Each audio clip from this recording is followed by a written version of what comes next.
मेरे घर राम आए हैं। आपकी उम्र लगभग 47 वर्ष है। बिल्कुल। क्या कभी आपने सोचा था कि आपके जीवन काल में आपको आज जैसा ये दिन देखने को मिलेगा? सुधीर जी, मैंने नहीं सोचा था। मैं कितना भी ऑप्टिमिस्टिक, कितना भी आशाओं से भरा हुआ व्यक्ति हूं, लेकिन मैं इसी उत्तर प्रदेश की पैदाइश हूं। मैंने 90 का दौर देखा है। मैं स्कूल के दिनों की बात कर रहा हूं। मैं HAL स्कूल कोरवा अमेठी में पढ़ा करता था।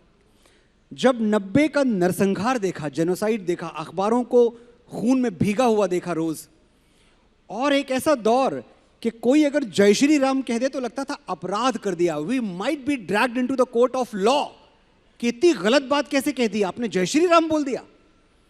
ऐसे दौर से गुजरने के बाद जब आज भव्य राम मंदिर आकाश चूम रहा है, सिर्फ कुछ घंटों बाद हमारे रामलला की प्राण प्रतिष्ठा होने वाली है, सब कुछ किसी स्वप्न जैसा लगता है कोई चिकोटी काट के उठा ना दे। लेकिन अगर ये सपना है साथियों, तो मैं चाहता हूं ये सपना जीवन पर्यंत न टूटे, मैं सोता ही रहूं। जैसा आप कह रहे हैं कि कुछ समय पहले तक सनातन धर्म की बात करना, जय श्री राम का उद्घोष करना सांप्रदायिक भी माना जाता था, और सनातन धर्म को पालन करने वाले लोगों को समझा जाता था कि ये थोड़े पिछड़े हुए लोग हैं, अंधविश्वासी हैं। देखिए, पिछड़े हुए लोग, अंधविश्वासी, बैकवर्ड, ये तो सुन सुन के मैं बड़ा हुआ हूं। और कमाल की बात यह है कि आज भी, ये कोई बहुत पुरानी बात नहीं है सुधीर जी, आज भी कुछ लोग कहते हैं कि अरे यार 2024 में यहां मंगल पे जीवन ढूंढा जा रहा है, साइंस मंगल पे जीवन खोज चुका है, और आप लोग कहां हजारों साल पुरानी कहानी लेके बैठ गए, रामायण वामायण, ऐसी बातें करते हैं। और मैं इनको बताना चाहता हूं कि सच है कि 2024 में साइंस ने मंगल पे जीवन खोज लिया है, लेकिन त्रेता युग में हमारे प्रभु श्री राम ने जीवन में मंगल खोज लिया था। हम ऐसे रामलला को पूछते हैं, हम ऐसे रामलला को मानते हैं, तो बताओ भैया बैकवर्ड कौन, हम के तुम?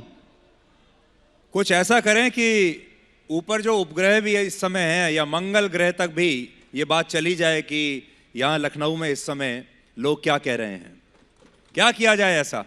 और ऐसा ये हो सकता है कि अगर आप पूरी ताकत के साथ एक बार जय श्री राम बोलें तो मंगल ग्रह तक आवाज जाएगी। एक ही नारा, एक ही नाम। देखिए, अब एकदम सब लोग मूड में हैं। मनोज जी, आज हम पूछने नहीं, सुनने आए हैं। तो सबसे पहले तो आपका जो भजन है, मेरे घर राम आए हैं, वो आजकल घर घर घूम रहा है, घर घर सुना जा रहा है। पूरा देश जो है वो राम भक्ति में जब लीन है, तो आपके भजन के साथ लीन है। ये भजन अगर आप हमें शुरुआत में अगर सुनाएं तो पूरा माहौल बन जाएगा। अच्छा, मैं गा तो ये मेरे सभी भाइयों को पता है कि मैं ना ही गाऊं तो अच्छा है। भगवान राम की स्तुति में मैं बंद कमरे में अपने मंदिर में गा लूं, लेकिन अगर यहां पब्लिकली गाऊंगा तो बहुत लोग बुरा मान जाएंगे। और जुबिन अभी आने वाले हैं यहां, सुप्रिया जी, जुबीन को हमने बुलाया है, इसलिए आप सब लोग थोड़ा सा इंतजार कीजिए, जुबीन भी आएंगे। तो जुबीन का गाया हुआ ये भजन है, और मैं जुबीन को अभी बैक स्टेज जाके कहने वाला हूं कि आपके लिए वो ये भजन पूरा का पूरा गाएं, पहली पंक्ति से अंतिम पंक्ति तक। लेकिन अभी के लिए आदेश हुआ है तो मैं उसकी पंक्तियां जरूर आपको सुनाऊंगा कि मेरी चौक श्री राम। मनोज जी, जब आप ये भजन लिख रहे थे तो आपके मन में क्या विचार थे? प्रेरणा आपको कहां से मिली? और आपने जो शब्दों का चयन किया है, इस प्रकार से किया है जैसे कि आप असल में उस क्षण में जैसे आप मौजूद हैं। सुधीर जी, ये भजन लिखते हुए मेरे मन में प्रेरणा और वेदना दोनों बराबर थी। प्रेरणा तो भगवान श्री राम से आएगी, और कहां से आएगी, लेकिन वेदना यह थी कि एक ऐसे देश में, जो हमारा देश है, जो भगवान श्री राम का देश है, इस देश में हम सैकड़ों साल, 134 साल हम ये सिद्ध करते रहे कि पहले बाबर आए थे कि पहले राम आए थे। ये प्रूव करना पड़ा हमको। 134 साल, 1885 में पहली बार केस दायर किया गया था, मुकदमा दर्ज हुआ था कि भैया ये राम जन्मभूमि है, हमको दे दिया जाए। और 2019 में माननीय उच्चतम न्यायालय ने कहा कि हाँ सच है, सरजू का ये किनारा श्री राम की जन्मभूमि है, किसी याबर बाबर डाबर गाजर की मस्जिद नहीं है। तो भैया गणित लगा लो, 1885 से 2019 तक मैं और आप, हमारे बाप दादे, हमारे बुजुर्ग क्या सिद्ध करते रहे कि पहले राम आए कि पहले बाबर आए, पहले समरकंद बसा कि पहले अयोध्या बसी, पहले वाल्मीकि जी ने रामायण लिखी कि पहले बाबर नामा लिखा गया। यह सिद्ध करना पड़ा हमको हमारे देश में। इसकी पीड़ा, इसकी वेदना बहुत ज्यादा थी सुधीर जी। और एक बात मैं आपको और बताऊं, आज तो खैर खुशी का दिन है, उल्लास के क्षण हैं, लेकिन खुशी के इन दिनों में हम उन लोगों को कैसे भूल जाएं जो कभी लौट के अपने घर नहीं आए। हम उन कार सेवकों को कैसे भूल जाएं 1990 में जिनकी लाशों से सरजू पाट दी गई थी। हम उन महापुरुषों को, उन धर्म ध्वजा वाहकों को कैसे भूल जाएं जिन्होंने हमारे मन में राम मंदिर बनाने का संकल्प जीवित कर दिया, लेकिन यह शुभ दिन देखने के लिए वो स्वयं जीवित नहीं बचे। आज साथियों, मैं आपकी तरफ से, आप सबकी तरफ से कुछ प्रणाम स्वर्ग के पते पर भेजूंगा। ये अपने पितरों के लिए अगर आपके मन में अनुकंपा की, अनुग्रह की भावना हो तो एक एक नाम के साथ जय श्री राम का जयकारा, जैसा कि सुधीर जी ने कहा, मंगल तक पहुंचना चाहिए। मैं नाम लूंगा, जयकारा आप लगाएंगे। श्रद्धेय श्री कल्याण सिंह जी। कल्याण सिंह जी सत्ता के सिंहासन से उतर गए, लेकिन राम भक्तों को गुंबद पर चढ़ाकर ही दम लिया। एक और नाम लूंगा, परम आदरणीय श्री अशोक सिंघल जी। अशोक सिंघल जी ने अवधपुरी में सरजू के किनारे खड़े होकर राम भक्तों को ललकार दिया था कि राम भक्तों, आज भले सरजू मैया का पानी तुम्हारे रक्त से लाल हो जाए, लेकिन राम लला को पीठ दिखा के वापस मत लौटना। एक और नाम लूंगा मैं, मराठा शेर श्री बाला साहेब ठाकरे। बाला साहब ठाकरे से किसी ने पूछा, एक बहुत बड़े पत्रकार हैं, उन्होंने पूछा, ठाकरे साहब सुना है ढांचा गिराने में आपका भी हाथ था? शेर दहाड़ के बोला, हाथ नहीं था, मेरा पैर था, लात मार के गिरा दिया बाबर का घमंड। और हमारे कवि कुल के पितामह भारत रत्न श्री अटल बिहारी वाजपेयी जी। अटल जी जीवन भर गाते रहे, राम लला हम आएंगे मंदिर वहीं बनाएंगे, राम लला हम आएंगे मंदिर वहीं बनाएंगे। और लोग उनका मजाक उड़ाते रहे, अरे अटल जी मंदिर वहीं बनाएंगे पर डेट नहीं बताएंगे। ये मजाक उड़ाया गया।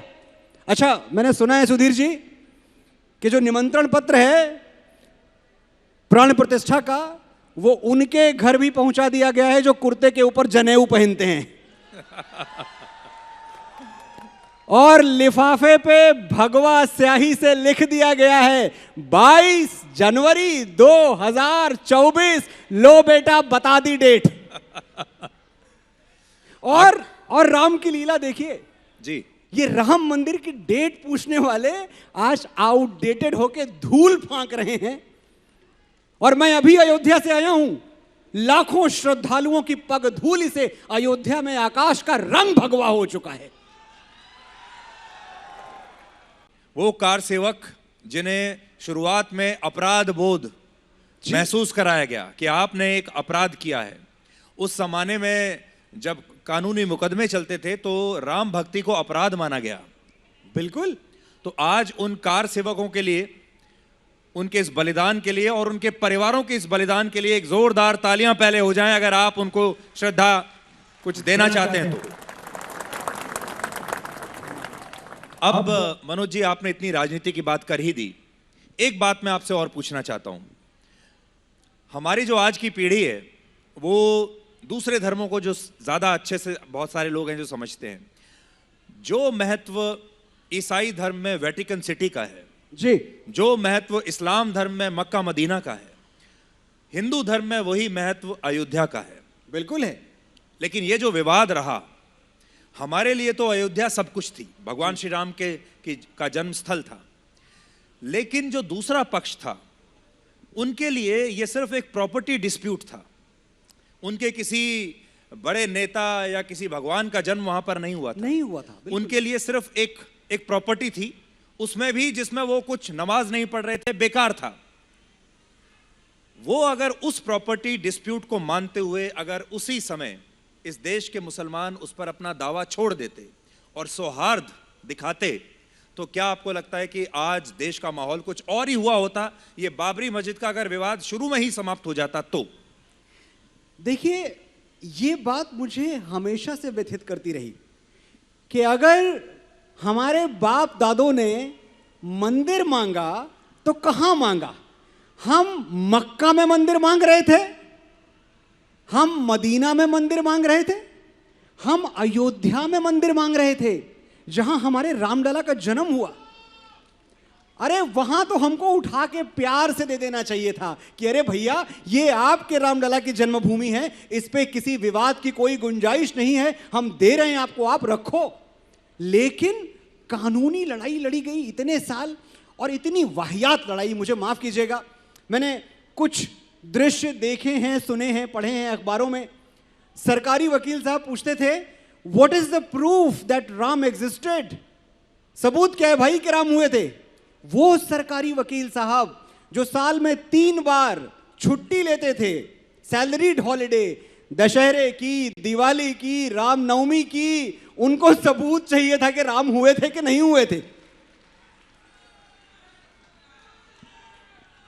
और फिर जब बात ये आई कि हमें तो चाहिए अपना मंदिर, कुछ भी हो जाए हम लेके रहेंगे, तो हम अचानक से असहिष्णु हो गए, हम इंटॉलरेंट हो गए। अरे ये तो हिंदू लोग बड़े इंटॉलरेंट हो गए हैं। क्यों इंटॉलरेंट हो गए? अगर हम छोड़ देते सुधीर जी कि कोई बात नहीं भैया रख लो, तो हम बड़े अच्छे थे। लेकिन क्योंकि हमने अपने रामलला का हक मांग लिया, उनका अधिकार मांग लिया, हम इंटॉलरेंट हो गए। और किसको इंटॉलरेंट कहते हैं आप? जब हमें इंटॉलरेंट कहा जाता है तो मेरे मन में पीड़ा उठती है। मैं अपना इतिहास देखता हूं, मैं सोचता हूं हम इंटॉलरेंट, जो चींटी से लेकर चट्टान तक हर जगह परमात्मा के दर्शन करते हैं, हम इंटॉलरेंट हैं। मैं महाराष्ट्र से आया हूं साथियों, मुंबई से अभी, नासिक है, वहां एक संत हुआ करते थे, संत नामदेव। एक दिन संत नामदेव खाना खाने बैठे, अचानक कहीं से एक कुत्ता आया, उनकी रोटी लेके भाग गया। अब कोई और होता तो कुत्ते के पीछे डंडा लेके भागता, संत नामदेव घी का कटोरा लेके भागे, बोले प्रभु आज श्वान रूप में मेरे द्वार पे आ गए हो, लेकिन इतना उपकार करो कि मेरे दरवाजे से सूखी रोटी खा के ना जाओ, मुझे घी तो लगा लेने दो। इस परंपरा से, इस परिपाटी से हम आते हैं। हम इंटॉलरेंट हो गए। हमारे भगवान श्री राम और उनकी पूरी वंशावली देख लीजिए। 1000 एग्जाम्पल मैं और सुधीर जी आपको दे सकते हैं इंटॉलरेंस पे, लेकिन आज सिर्फ श्री राम की बात हो रही है। चलिए उन्हीं की वंशावली पलटते हैं। श्री राम के पूर्वज महाराज शिवी अपने बदन का मांस काट के तराजू के पलड़े पे रख देते हैं ताकि एक कबूतर की जान बचा पाए। हम इंटॉलरेंट हो गए। महाराज दिलीप, एक और पूर्वज भगवान श्री राम के, अपने आप को शेर के मुंह में झोंक देते हैं ताकि गौ माता की जान बचाई जा सके। हम इंटॉलरेंट हो गए। पूरी दुनिया के लिए गाय सिर्फ एक पशु है, एक जानवर है। हम गाय को माता मानते हैं। 16,000 गौशालाएं हैं हमारे देश में। हम इंटॉलरेंट हो गए। अनगिनत एग्जाम्पल से मैं कहां तक गिनवाऊंगा। और चलिए दूर की बात अगर ना करें, अभी थोड़े दिनों पहले की बात ले लीजिए। हमारे राम मंदिर परिसर में हमने बड़े आदर के साथ मोहम्मद जमालुद्दीन की बनाई हुई राम प्रतिमा स्थापित की है। हम इंटॉलरेंट हो गए। बिल्कुल। एक तो जो हिंदुत्व की परिभाषा है ना, मैं समझता हूं आज तक के मंच से पूरी दुनिया को बता देनी चाहिए हम लोग हैं कौन। जिसमें गिरती हैं सभी नदियां, वो सिंधु हैं हम। जिसमें गिरती हैं सभी नदियां, वो सिंधु हैं हम। सारी दुनिया को वतन कहते हैं, हिंदू हैं हम। अयम निजः परो वेति गणना लघु चेतसाम उदार चरिता नाम तो वसुधैव कुटुंबकम। वही तो है हम। हम इंटॉलरेंट हो गए। हिंदू फोबिया, आपके चैनल पे देखा है मैंने आपकी पीड़ा देखी है, आपको बोलते हुए सुना है। आपको तकलीफ होती थी कि यार ये क्या नया वर्ड, हमारे नौजवानों को गुमराह करने के लिए जो नए नए बच्चे पढ़ रहे हैं कॉलेजेस में, आपने सुना वर्ड हिंदूफोबिया? हिंदूफोबिया का मतलब है कि भैया हिंदुत्व का डर, हिंदुओं से डरो। अरे भैया हिंदू किसी को नहीं डराता, ये अलग बात है कि अब हिंदू किसी से डरता भी नहीं है। इनसे, उनसे या आपसे नहीं भैया, डरते तो हम किसी के बाप से नहीं।